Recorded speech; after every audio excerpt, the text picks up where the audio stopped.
ഗുരുദേവാ ജയ ഗുരുദേവാ ജയ ഗുരുദേവാ ജയ ഗുരുദേവാ ജയ ഗുരുദേവാ ജയ ഗുരുദേവാ ജയ ഗുരുദേവാ ജയ ഗുരു.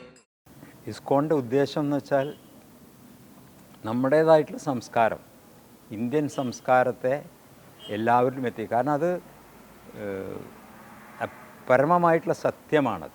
ആ പരമമായിട്ടുള്ള സത്യത്തെ നമ്മൾ എല്ലാവരിലും എത്തിക്കാൻ വേണ്ടി അതാണ് ഇസ്കോണിൻ്റെ ഉദ്ദേശം. ഏറ്റവും ബേസായിട്ടുള്ളത് ശ്രീമദ് ഭഗവത്ഗീതയാണ്.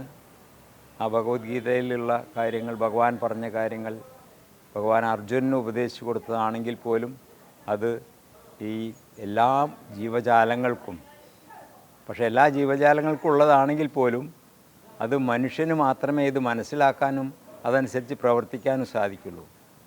ഈ എല്ലാ ജീവജാലങ്ങൾക്കും ഉള്ളതിൽ ഈ 8.4 ദശലക്ഷം യോനികളുള്ളതിൽ വെറും 0.4 ദശലക്ഷം മാത്രമേ മനുഷ്യനായിട്ടുള്ളൂ. ആ മനുഷ്യന് മാത്രമേ ഇത് മനസ്സിലാക്കാനും അല്ലെങ്കിൽ അതിൽ സംശയനിവൃത്തി വരുത്താനും അത് മുന്നോട്ട് കൊണ്ടുപോകാനും സാധിക്കുള്ളൂ.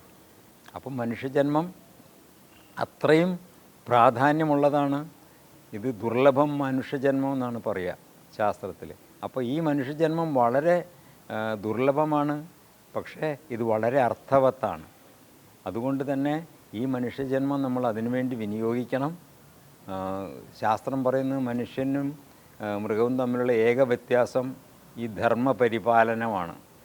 ഈ ധർമ്മം പരിപാലിക്കാൻ നമ്മൾ ശ്രമിച്ചില്ലെങ്കിൽ നമ്മൾ മൃഗമായിട്ട് യാതൊരു വ്യത്യാസവും. അപ്പോൾ നമ്മൾ മനുഷ്യൻ്റെ ശരീരം മാത്രം ഉണ്ടായാൽ പോരാ, ആ ശരീരത്തെ നമ്മൾ അതിൻ്റെ അർത്ഥവത്തായിട്ടുള്ള രീതിയിൽ അതിനെ വിനിയോഗിക്കാൻ ശ്രമിച്ചാൽ മാത്രമേ നമുക്കൊരു യഥാർത്ഥ മനുഷ്യനാവാൻ സാധിക്കുള്ളൂ. അപ്പോൾ അതിനുവേണ്ടി നമ്മൾ ശ്രമിക്കുക. അതാണ് ഈ ഇസ്കോണിൻ്റെ സന്ദേശം. ഭഗവാൻ ശ്രീകൃഷ്ണൻ്റെ സുപ്രീമസി അതെല്ലാവരിലും എത്തിക്കുക എന്നുള്ളതാണ്.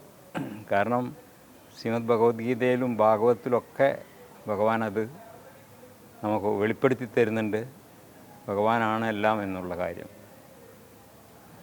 ഭഗവത്ഗീതയിൽ ചതുശ്ലോകി ഭഗവത്ഗീതയിൽ 4 ശ്ലോകങ്ങളുള്ളതിൽ ആദ്യത്തെ ശ്ലോകത്തിൽ തന്നെ ഭഗവാൻ പറയുന്നുണ്ട്, അഹം സർവസ്യ പ്രഭവോ മത്ത സർവം പ്രവർത്തതേ. എല്ലാം പ്രവർത്തിക്കുന്നത്, എല്ലാത്തിൻ്റെ ഉറവിടം ഞാനാണ്, എല്ലാം പ്രവർത്തിക്കുന്നത് എൻ്റെ ശക്തികളെ കൊണ്ടാണ്.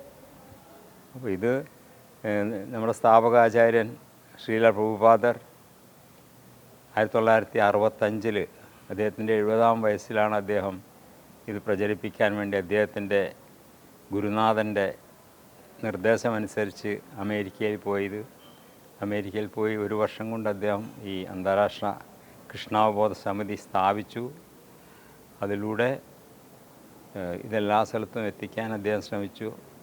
അദ്ദേഹം പിന്നീട് ജീവിച്ചിരുന്ന ഒരു 11 വർഷം കൊണ്ട് അദ്ദേഹം 14 പ്രാവശ്യം ലോകത്തിൻ്റെ എല്ലാ ഭാഗങ്ങളിലും മുക്കിലും മൂലയിലൊക്കെ പോയിട്ട് ഇത് സ്ഥാപിച്ചു. അതുപോലെ 108 അമ്പലങ്ങൾ, ഇസ്കോൺ അമ്പലങ്ങൾ സ്ഥാപിച്ചു. ഇന്ന് ലോകത്ത് നമുക്ക് കോടാനുകോടി ഭക്തന്മാരുണ്ട്.